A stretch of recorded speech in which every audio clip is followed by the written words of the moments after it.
February 1st regular scheduled meeting of the Bryan Board of Public Affairs. First on the agenda is to approve the minutes of the January 18th, 2022 meeting. The board have been furnished with a copy of the minutes. Are there any changes or corrections? If not, I will entertain a motion to approve. So moved. Second. Dick? Yes. Karen? Yes. Jim? Yes. Annette? Abstain. Tom? Yes. Next is a hearing of public concerns. Anybody present that would like to address the board that's not on the agenda? Seeing none. Next is a resolution. Lori, would you read number, please?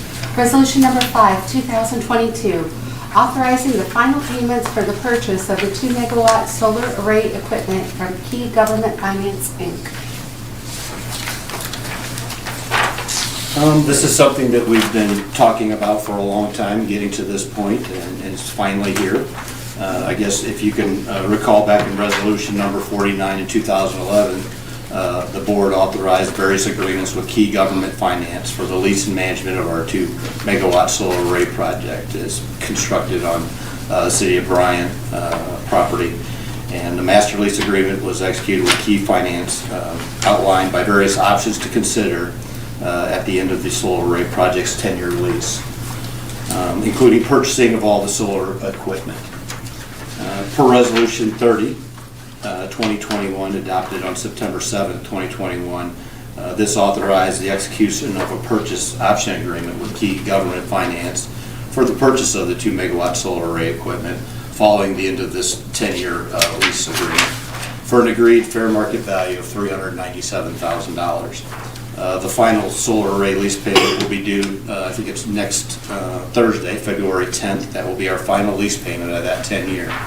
And then the purchase of the solar array equipment assets will be shortly thereafter for the payment of the $397,000. So by the end of this month, it will be in our hands. So you guys basically have already done to authorize the signing of the agreement. This is just basically kind of letting everybody know that we're going to start making these 2 final payments that we have, and we'll be the proud owners. So. Happy to hear that. Yeah, really. We got out of that a lot cheaper than we were anticipated. And the $50,000 payment we're making every month now that we've made for 10 years. Yes. And in about 8 months, it'll be ours as far as offset the purchase price of about $400,000. That's exactly right. If we would have continued that payment throughout the year, that's kind of what we're doing. We're just paying in advance and owning it now, paying it off early. And everything that's being generated out there will be ours. Right. It's a good deal.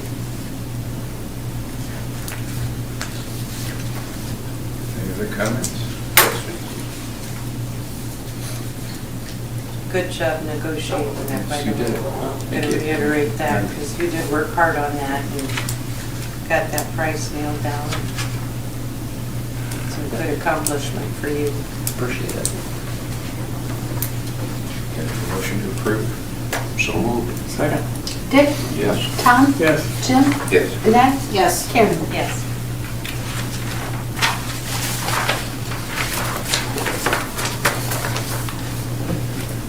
Next is another resolution. Lori, would you want to read this? Resolution number 6, 2022, authorizing the Director of Utilities to enter into an agreement with Gem Energy LLC in connection with the operation and maintenance of the Bryan Solar Array System. This kind of touches on the previous resolution that we just did. This is like prior resolution number 49 that authorized the agreements. This one's in connection with the operation, maintenance, and management services for our solar field. The board later approved through resolution number 30, 2021, and resolution 5, our previous resolution, the purchase of the solar field. And as I just said, basically the 10-year lease is up. So what we want to do is continue without lapsing, I guess, continue the preventative maintenance and operation agreement. with Gem Energy. So they're the ones that maintain it right now, and so we would like to continue the services with them. We've already talked to them. We didn't want to lapse the service. We wanted to continue on. They will do the preventive maintenance of it. They can, go out there and test for hot spots and different things that, and then our actually power plant will take over some of the snow removal and some of those things. So at the end of last year, for this past 2021, we were paying what, $39,478. This new agreement is roughly $28,745. So this is like a decrease of like $10,733. So it's a lot cheaper. Of course, we did spell out a few things. We get all the leftover parts. There's like 60-some solar panels remaining. A lot of these spare parts that they had in this agreement will now be ours. If something does go wrong, it's basically spelled out in that agreement, what the operation and maintenance costs are for their hourly wages and stuff like that. So it's nice to have them. They're local. I mean, a few of them live around here, so it's like, this isn't something you can just go find anybody to do. But we also, our power plant is going to split this, since it's now ours, and it's going to fall underneath our power plant. And they will be able to, they can do our own snow plowing back to there, and we can do anything, inside of that fence that we need to, outside the fence, and share that cost. That's why we were able to get it down a little bit more. So we're asking that we can continue this agreement, and it's been included in your board packet for your review, and we're requesting to enter into this agreement. I had a question and maybe a comment. And I don't know where to direct a question, maybe to Ron or Laura. Where did we ever end up with the litigation with Rudolph Libbe on that maintenance agreement? We ended up settling that. They agreed to, well, they're actually, I think they're still in litigation with their underwriter, but they released us from it. Okay. We received our settlement check from it a couple years ago. Okay. And as Ron will remember, I think, Laura, you were there too. In the absence of the director, we had that meeting over the maintenance agreement, which ended up being, I hate to use the word, but a peanut patch. And Mr. Metzger was less than professional. And I was not impressed with that man. Him and I had words I remember. quite a few times after that. And the man just wouldn't reason. And I mean, I guess I wouldn't do business with him. I wouldn't do business with him if you paid me. That's how upset I was about it. So I guess that's just the opinion I have and the question. Thanks for answering my question. I guess I have to agree with Derrick. When reading this, when I saw Rudolph Libbe on there, it made me a little nervous after the way things went before. When I got the contract, I called over and talked with them about that, and I said, we are obviously going to have those concerns because they didn't deal with the situations that we dealt with.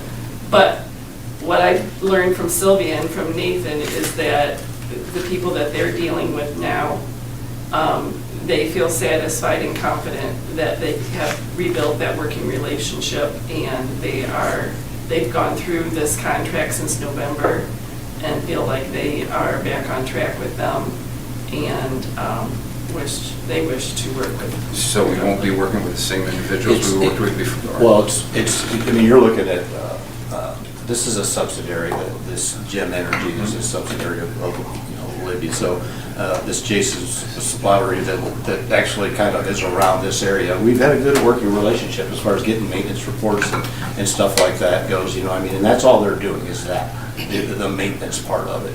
I mean, when it comes down to something going wrong, and insurance is going to be a whole other story. We're not dealing with any of that process at this time. This is just a maintenance agreement that they go out, kind of monitor it. If we want them to fix it, it's ours now. We're paying for it. So it's not an insurance type thing anymore with them. You know what I mean? And like I said, yeah, we have built it even to the time I've been here. I mean, I've called him and spoke with him, and we have a good working relationship. I like the way they do things. I've had them in a few times and spoke with them and, get our quarterly, information about it. So I feel confident. I agree with what you're saying, that was a painful time. I don't know if I would focus all the negativity on this group, be like a subsidy of them. I think that it's a little bit of a difference. It's for the operation and maintenance of it. It's not like, when it comes to fixing it, we're paying for it anyway, right? It's our insurance now that it's going to be insured by. It's our, getting them to do the work if we choose to. So it's a different situation now. I think it's a little different situation. We own it now, Right. so Yeah. there's not going to probably be the questions of who's responsible Right. for the equipment. It's going to be our It'll be our dime if something responsibility. breaks. Right, Yeah, I don't know, I kind of, I had the same. I mean, we had, when it started out, it all looks so good. Because that wasn't a good. Yeah. Right, I mean, Yeah. as I recall, we even had somebody local here to deal with, but then when things went south, we got to deal with another gentleman, and he wasn't as easy, Right. seemed to work with. I think Jason has been our local, Jason Slater has been our local person, and I think Right. that's. And even the guy that works for him is a great guy too. I mean, that's what I'm saying, they're local people, they know this system out here, they've been maintaining it, they understand it, and it's not, I think the whole situation is a little bit different than when somebody else owned it and they were working for them. Now they would be working for us, and they're just basically checking on it, making sure temperatures are correct and everything's working the way it should, and anything beyond that is extra, you know what I mean? It's not like Now, does Gem work for Rudolph? I mean, are they the same entity? Well, I think Jen is a subsidiary of Rudolph Libbe. Yeah. I guess the positive of it is they know our system. We had, a lot of the equipment has been replaced, and so we have, he really did a good job. I think we've gotten a very good deal with the purchase. Right. And I believe this is like I said, you just can't go out and find, these people that in this area, especially who's gonna come here, you know what I mean? There's only a handful. Well- I don't even know if there's a handful of people that can do that. So we've built up a relationship with him, as far as that goes. He's been very instrumental in helping me and educating me on solar, taking the time. We've sat down and talked, and so I feel confident that they can do what we're asking them to do. I don't think we're gonna run into any problems that he said, she said, who's responsible for it. It's ours now. It's ours. If a solar panel goes out, we need it replaced, we asked them to replace it. They gave us the 60-some panels. Whatever an installation charge is, that's what it's taken care of. So there really shouldn't be a big battle like that anymore between, insurances and stuff like that. I mean, if there is a problem, something happens, it's our insurance now, it's ours. So that, I understand the hard feelings that went on there. I mean, I do, believe me, but I think it's kind of a different situation now. Hopefully. I mean, I don't see how we can, I would never want to say that, but I feel pretty confident that what we're asking them to do is, they're going to do a fine job with it. Okay. Well, I guess it's not very comforting to me to know that we're kind of, I don't want to use the word stuck with them, but there's not much to choose from. But I guess if you're comfortable with it. I am. I think I'm comfortable with what we're asking them to do. And then basically, if we need something from them, we're asking them to do the work because they're knowledgeable of our system and what they do. They're local, and we're gonna pay for it. I mean, it's like, it's operation and maintenance. How they give us a labor charge and they fix it, so there shouldn't be, too much there, like, that type of thing. I guess we see how it goes. Yeah, it's something if we run into issues down the road, then we can, it's not like we're obligated to this forever. I mean, it's one of them deals that's. And, the term of the contract is such that we can give notice if it's, something that we think isn't. Okay. I guess that's reassuring. Okay. Any other questions or comments? If not, I'll entertain a motion. Well, I'd like to make a motion that we authorize Jem to do the work for us and for the contract agreement. I'll second. Karen? Yes. Jim? Yes. Annette? Yes. Dick? No. Tom? Yes.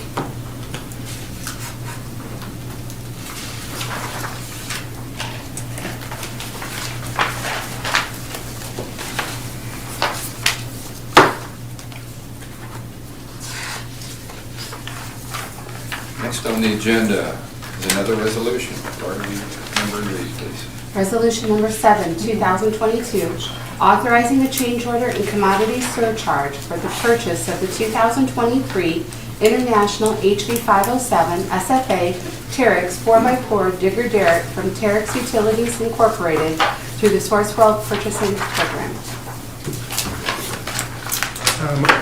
Excuse me, again, this is a resolution to authorize a change order to the digger truck. This was budgeted for and approved in the 2021 electric capital budget. The board also authorized the purchase with resolution 29 in August of 2021. That amount was $273,749. In early January, we became aware of a change order. The change order was for the outrigger components, and the outriggers are essential to that unit as they provide stability, prevent it from tipping over, flipping over. So it's a very important piece of equipment. That change order cost was $20,011. Adam and Al both worked really hard with Terex, and we kind of negotiated that price down from what they originally proposed to us. The second item was a commodity surcharge on the steel, and this was a steel upcharge that came right from International. It was applied to all units built after January 1st, 2022, and that was in the amount of $4,000. The total cost of the digger Derrick will now be $297,760. That's still under the original budgeted amount of $310,000. If you have any questions, we can answer those. If not, I respectfully request you approve this change order so we can continue the design and the build of this truck.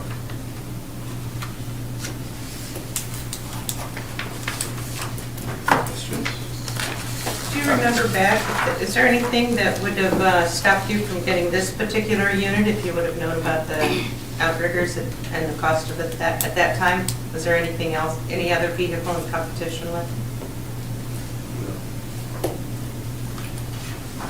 This was the preferred digger Derrick that we wanted. This is identical to the one we've had 21 years old back here.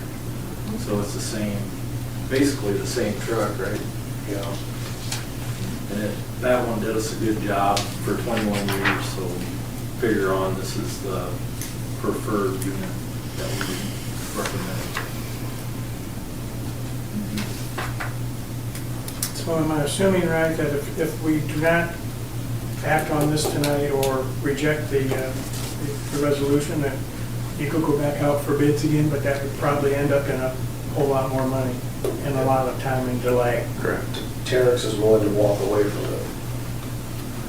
And you know, I mean, they're willing to, if you turn it down, they're willing to walk away from the truck because they said they just can't build it for that price. And then we're looking at going back through the whole process, which could be a couple years out. We're hearing chassis are a couple years out now. Yes, that's true. That's what we've been told as well. And I'm thinking the surcharge, that was something that was unavoidable. It just popped in there. Pass through, yeah. And the outrigger thing, I'm assuming that, just an assumption, that was just a input into the build via computer or whatever, because we all know you have to have those outriggers. Right. It just did not go in the computer when they were putting it in. It didn't slide it over in the option. And they had 3 different salesmen going through this that missed it, all 3 of them, so. Okay. Yeah, because you just assume they're part of the truck, right? It's like we talked about, you buy a vehicle, you assume the windshield's on it. Yeah. You know what I mean? Yeah. We spec the boom out, it has the right boom, you figure we'd have the right stabilizing device with it. Right. So we're actually saving money, because if it had been correct in the first place, we would have paid the price of the outriggers, and now we've got a little discount to it. So We also did get a guarantee from them that there would be no additional price increases, and there would be no additional steel upcharges for the rest of the bill. They're kind of sticking their neck out there the way things are going lately. Yeah, we did avoid 2 steel surcharges I would already. imagine. That's just, this whole process, it just seems like everything's worked against us. Sounds But it's like it's still less than the projected cost, right? Yeah. Yeah. I'm making a good faith offer then by doing that, avoiding the extra surcharges. What was the lead time on this truck then, if it goes through? This is still probably, what, 10, 11 months out? Still look at November, December, as long as chassis are, released. Which that was originally what they told us in August. We would be looking for November, December delivery of 2022, so. Think the old truck will last that long? We're crossing our fingers. I saw it running around the other day, yeah. I hope for your sake, because our dump truck, we can't even pretend to get until 2023, so, We're not gonna push it hard. yeah. Any more questions? I'll move that we approve resolution number 7 for the change. Second. Tom? Yes. Dick? Yes. Jim? Yes. Annette? Yes. Karen? Yes. Thank you.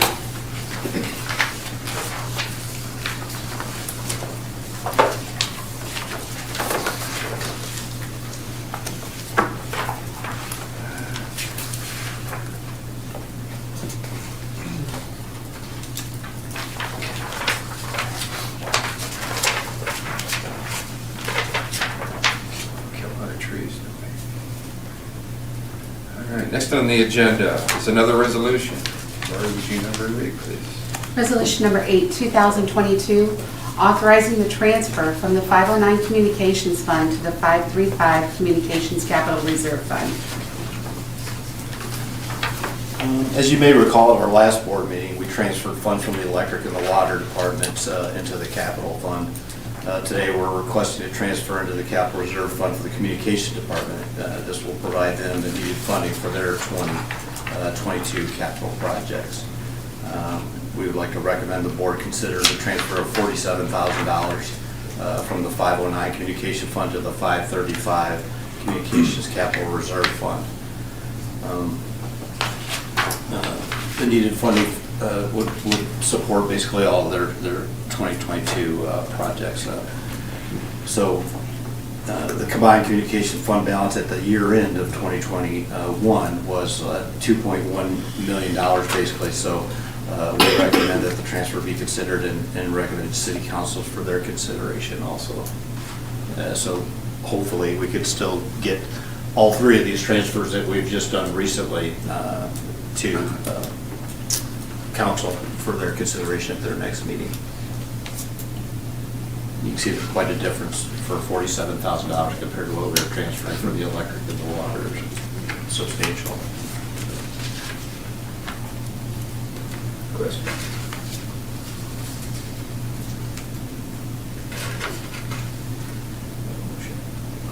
Make a motion, we adopt resolution number 8. Second. Dick? Yes. Karen? Yes. Jim? Yes. Annette? Yes. Tom? Yes.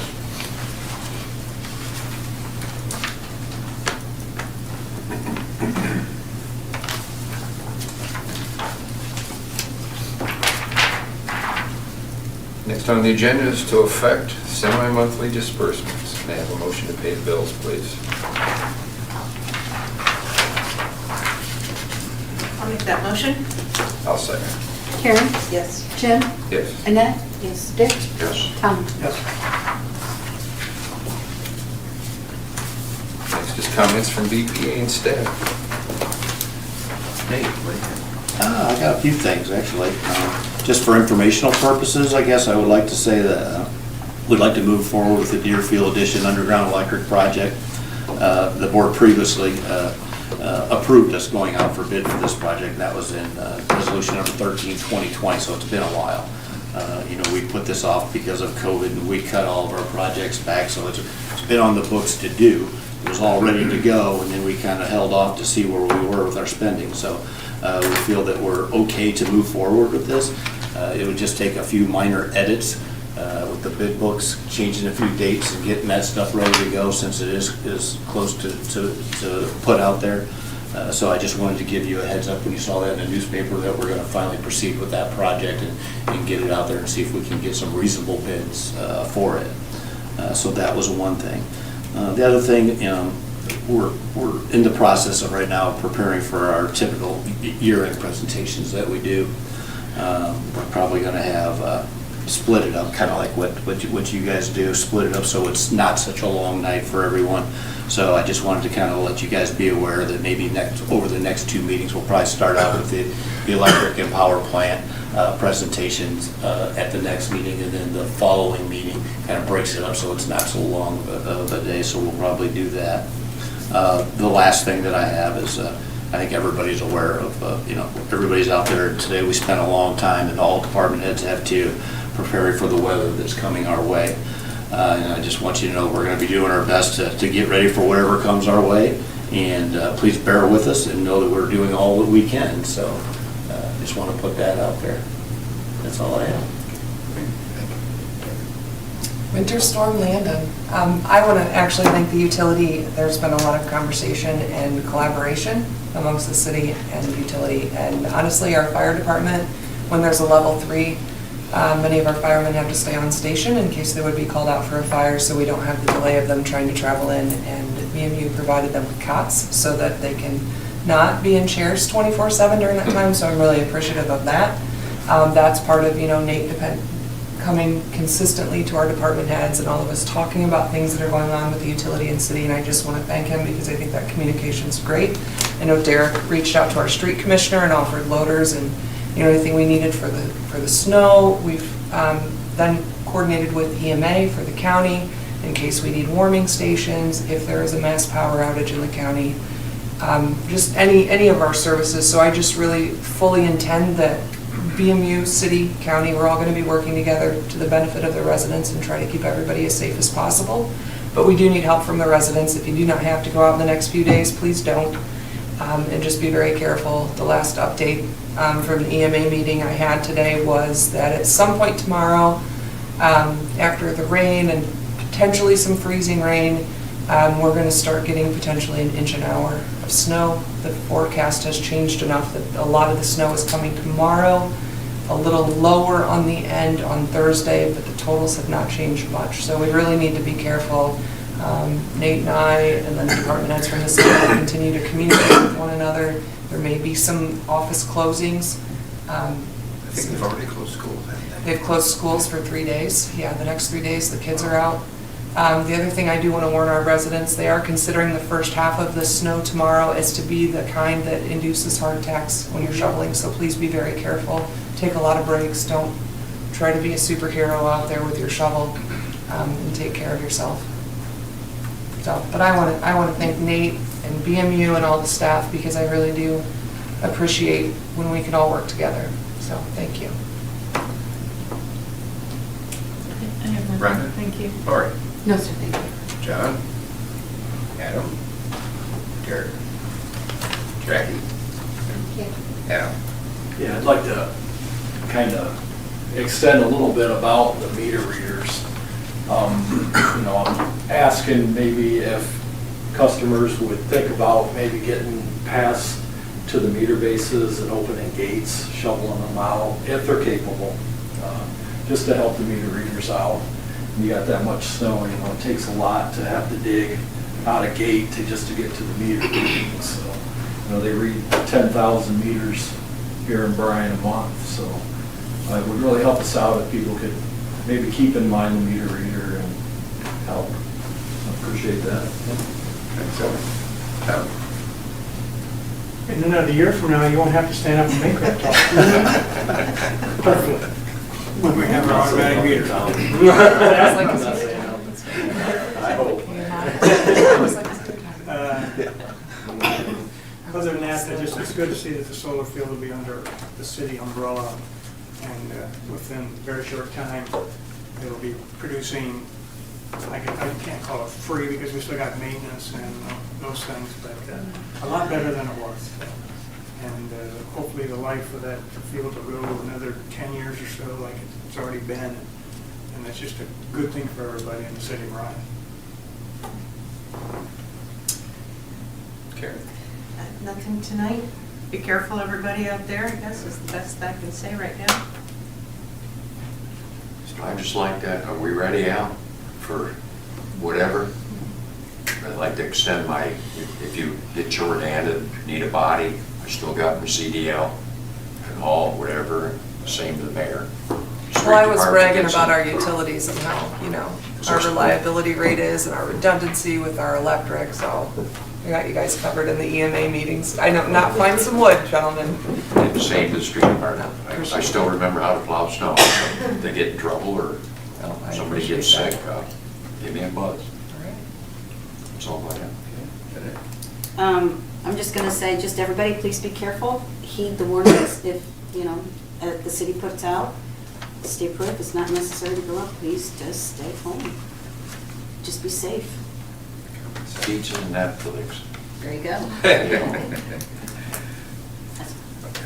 I don't have anything other than I'm pleased that we're at the point with the solar field that we are. And things have worked out as well as they have. And appreciate everybody's hard work getting us to this point.